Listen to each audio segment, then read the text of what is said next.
Então, veja, caminhos para combater a intolerância religiosa no Brasil. Esse aqui, o tema já trazia um problema claro, né? Se nós precisamos de caminhos para combater a intolerância religiosa, é porque existe intolerância religiosa, né?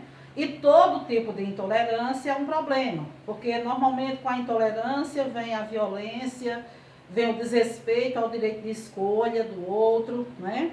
Então, o tema já era claro. Mas, pelo fato de o tema trazer um problema claro, não significa dizer que nós não vamos explorar os textos motivadores. Lembrem-se que os textos motivadores, eles vão nos situar, eles vão nos fazer refletir e eles vão nos levar a tomar decisões, ideias, né, daquilo que nós já sabemos, eles vão despertar. Então, vamos à análise dos textos motivadores deste ano. Veja, o texto motivador 1, um texto curto, né, ele dizia o seguinte: em consonância com a Constituição da República Federativa do Brasil e com toda a legislação que assegura a liberdade de crença religiosa às pessoas, além de proteção e respeito às manifestações religiosas, a laicidade do Estado deve ser buscada.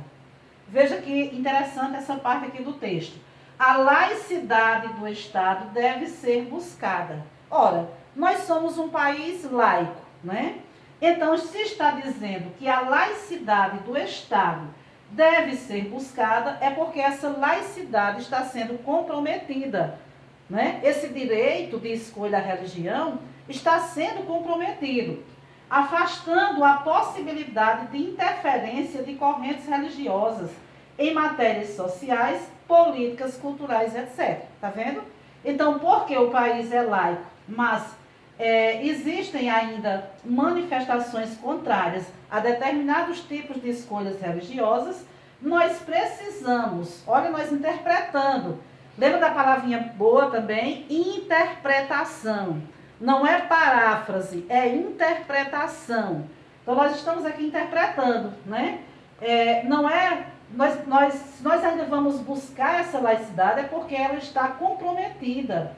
Nós precisamos afastar as possibilidades de interferências de correntes religiosas em matérias de cunho social, cultural, né? Nos jornais, mostrando que pessoas são agredidas, que espaços religiosos são totalmente atacados, né? Então, terminou a leitura do texto motivador 1, vem o resumozinho. Esse resumo fui eu que fiz a partir da leitura do texto motivador. Eu disse: o Brasil deve usar as suas leis para fazer valer a laicidade do Estado. Não é não, minha gente? Se é preciso assegurar a laicidade, então quer dizer que essa laicidade não está sendo assegurada. E nós temos leis para assegurar essa laicidade. Então, eu interpretei assim, né? Para evitar disseminação de intolerância religiosa. Então, o texto motivador 1 está querendo dizer isso. Olha, é preciso deixar valer as leis brasileiras, né? A Constituição, o Código Penal brasileiro, para que a laicidade do Estado ela possa, de fato, ser válida, ser mantida. Evitar que os jornais, né? Evitar que existam matérias de cunhos políticos, sociais, culturais, desmerecendo religiões, com questões de intolerância religiosa. Esse é o texto motivador 1. Entendido o texto motivador 1, vamos passar para o texto 2. Ainda não é hora de escrever a redação. O texto 2. O direito de criticar dogmas e encaminhamentos é assegurado como liberdade de expressão. Mas se atitudes agressivas, ofensas e tratamento diferenciado a alguém em função de crença ou de não ter religião são crimes inafiançáveis e imprescritíveis, né? Liberdade de expressão não permite a dimensão de ódio em função da crença ou de não ter religião. Isso é crime. Isso aqui é o resumo que eu fiz com base nesse artigo, né? O direito de criticar dogmas, encaminhamentos é assegurado como liberdade de expressão, certo? criticar certos dogmas, né? É a liberdade de expressão. Agora, agir com intolerância e violência é crime. O texto motivador 2 está querendo dizer isso. Não vamos confundir liberdade de expressão no que se refere à liberdade religiosa com prática de crime. Texto motivador 3. O texto motivador 3, ele é uma parte do Código Penal brasileiro, certo? Mostrando, nesse capítulo, né, no artigo 208, como é que se constitui crimes, né, a partir de ataques a escolhas religiosas. Aí eu interpretei o texto assim. O Código Penal brasileiro estabelece pena para o crime contra a crença ou função, só um instante, ou função religiosa, né? Tanto a crença como a função religiosa. Então, o Código Penal estabelecendo a isso como crime. Nós já temos 3 textos motivadores, lembram? Primeiro texto motivador, que falava sobre a necessidade de cumprir as leis, né? O Brasil é laico, mas ainda há necessidade de fazer valer essa laicidade, né? O texto motivador 2, que dizia não confunda liberdade de expressão com discurso de ódio e intolerância religiosa. O texto motivador 3 dizendo, olha, nós temos um Código Penal, né, nós temos um Código Penal que legaliza essas atitudes como sendo crimes aqui no Brasil. E vamos ao texto 4, que é o infográfico, né, que nós já passamos por esse momento lá atrás, dizendo, mas para que servem os infográficos se nós não podemos utilizar os dados dos infográficos? Aí vocês vão ver agora que nós podemos sim utilizar os dados dos infográficos, sem copiá-los e sem parafraseá-los. Notem, intolerância religiosa no Brasil. Fiéis de religiões afro-brasileiras são as principais vítimas de discriminação, né? Número de denúncias por religião de 2011 a 2014. Religião afro-brasileira, 75% de ataques, são as mais atacadas. Seguindo da evangélica, com 58% de intolerâncias. Em seguida, a espírita, depois a católica e assim vai, né? Quando nós estudamos todo esse gráfico, eu cheguei a uma conclusão. A gente não tem que sempre fazer aquele resuminho do texto motivador. Cheguei a essa conclusão. As principais vítimas de discriminação religiosa no Brasil são os afro-brasileiros. Não são? 75%. Evidenciando casos de violência física. Onde era que tinha dizendo caso de violência física? Aqui, né? 20% dos episódios relatados em 2013 envolveram violência física. 12% dos episódios relatados em julho de 2014 envolveram violência física, né? Os casos de denúncia. Então, interpretamos o infográfico assim. A maioria dos casos de preconceito religioso, intolerância religiosa, acontece com os afro-brasileiros, né? A religião afro-brasileira que vem à frente com 75% dos casos. Certo? Então, interpretados os textos motivadores, lidos, compreendidos, vamos à produção do texto.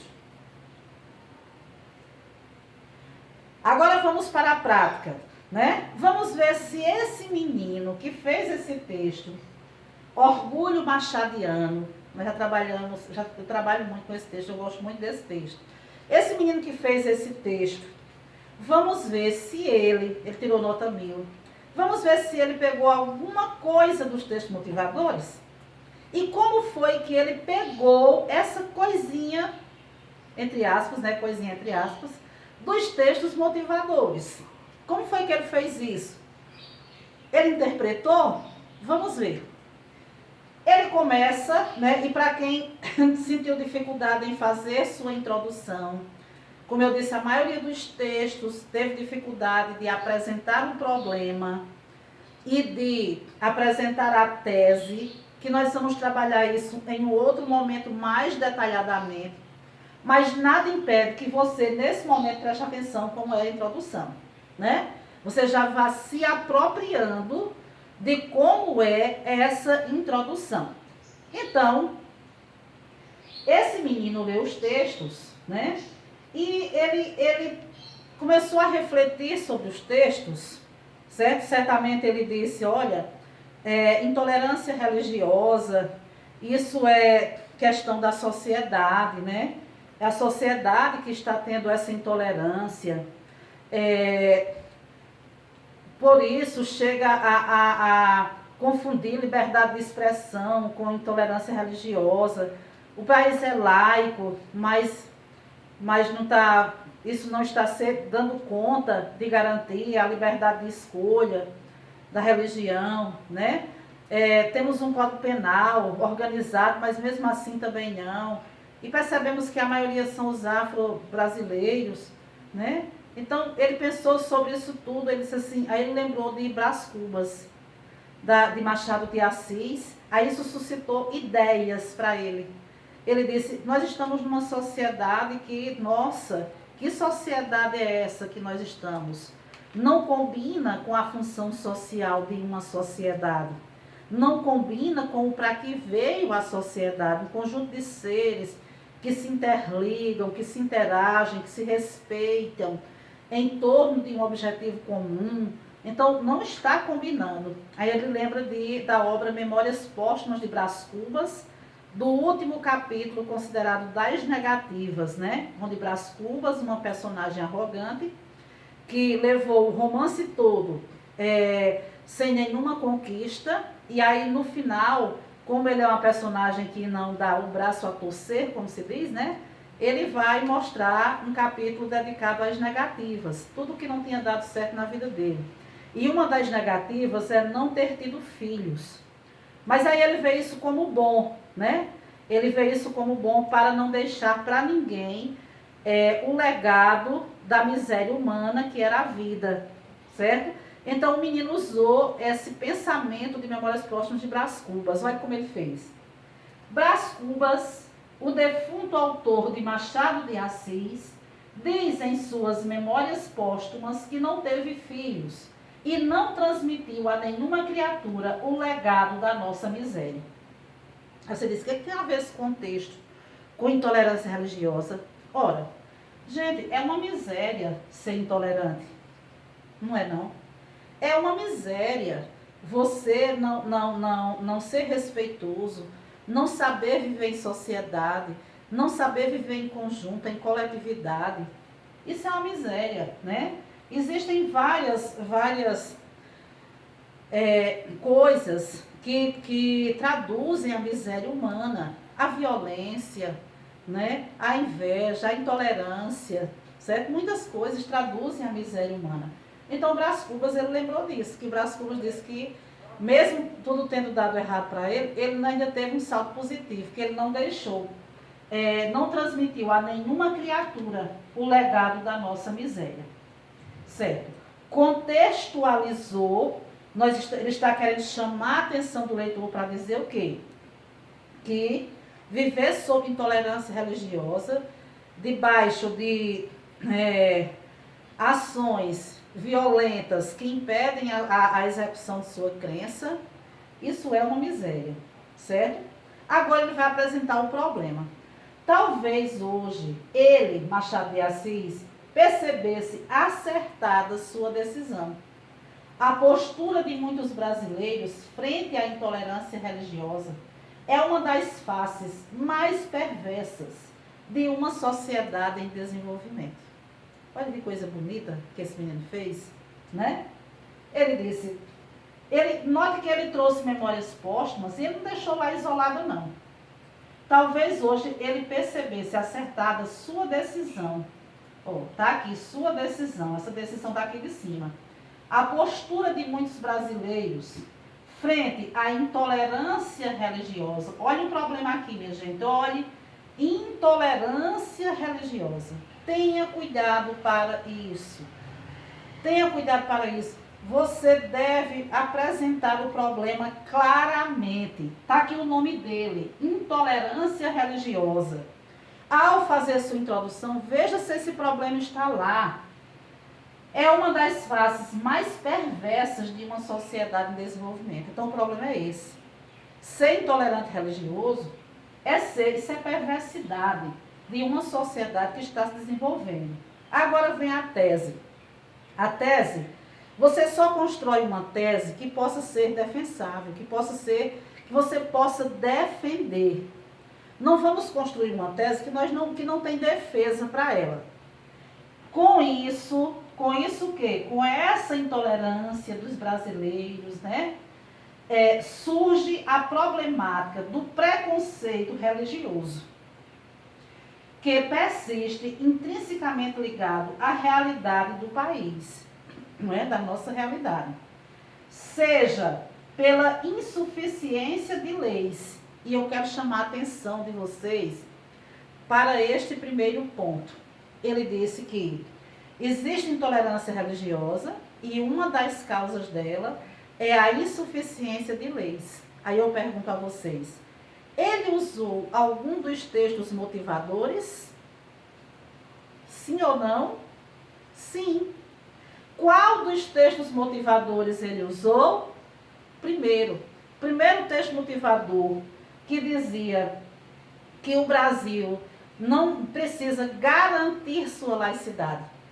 Então, se ele precisa garantir sua laicidade, é porque o quê? Nós temos um Código Penal, tá vendo? Tem esse outro texto também, né? Do Código Penal, que permite a religião, a escolha da religião, certo?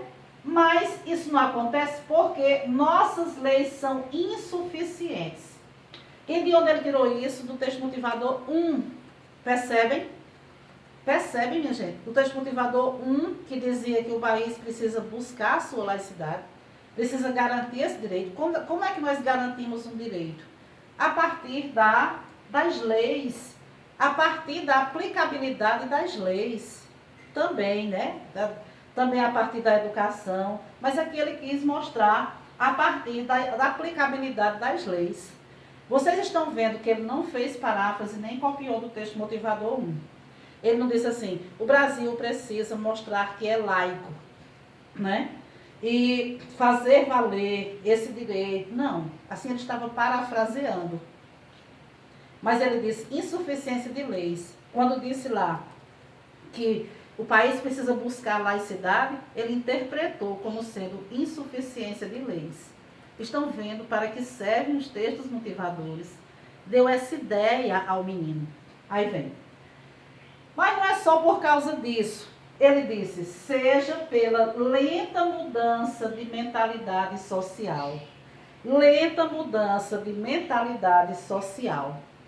E de onde será que ele tirou essa ideia de lenta mudança de mentalidade social?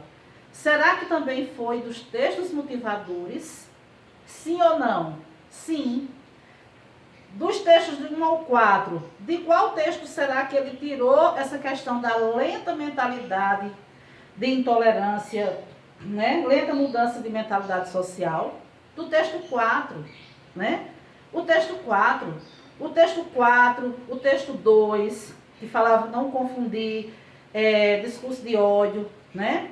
Com intolerância, com liberdade de expressão. O texto 4, que mostrava como as religiões afrodescendentes eram as mais castigadas, certo? Então, isso revela que o menino interpretou que essa falta de compreensão da importância da escolha da sua crença, isso na interpretação dele, uma lenta mudança de mentalidade social. Ok? Vocês estão percebendo que o menino usou os textos motivadores em seu favor, né? Interpretou esse texto motivadores, juntou a um conhecimento de mundo que ele já tinha.